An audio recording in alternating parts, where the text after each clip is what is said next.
मेरी मम्मी का स्वर्गवास 13 नवंबर 2019 को हो गया, जिनकी याद मुझे बहुत आती है। आज उनकी 5वीं पुण्यतिथि है। इस पुण्यतिथि पर मैं अपने द्वारा रचित कविता अब वे बांधे नहीं रही प्रस्तुत हो रही है। परिवार की ओर से यह उन्हें श्रद्धा सुमन है।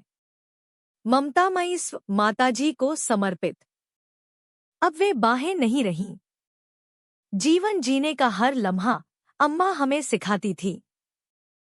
कोरे पड़े अभिलाषाओं को मेहनत से रंग देती थी। बिताकर सादा जीवन अम्मा, मुझको तुमने ही संवारा था।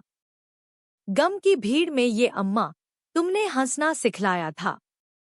तूफानों की चिंता न होती, ढौड़स खूब बंधाया था।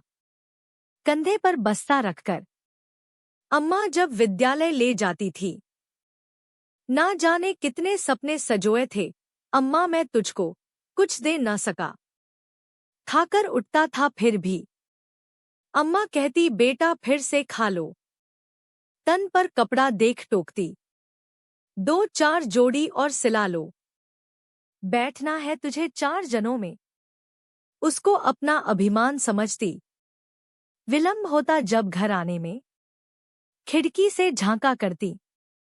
रातों में जब जाग जाग अम्मा स्वेटर बुना करती। हम भाई बहनों के लिए अपनी नींद लुटाती थी। अम्मा ने मुझे जीवन दिया, रहने का सलीखा सिखलाया। ना जाने कितनी गलती की मैंने, कभी न उफ़्फ़े करती थी। कोई मेहमान जब घर आता, मन उनका प्रफुल्लित होता। बिना सत्कार नहीं मानती, जल्दी फिर आने को कहती। सदा सभी को गर्व से कहती, मेरा बेटा शिक्षक है। गर्व झलकता था उनके नैनों में, दे आशीष खिल जाती थी। पुरस्कार पाने पर अम्मा खुशियां नहीं समाती थी। बस एक थी तू ही अम्मा, दिल से आशीष निकलता था। तुझ जैसा अब कोई नहीं दूजा, अब वे बातें नहीं रहीं।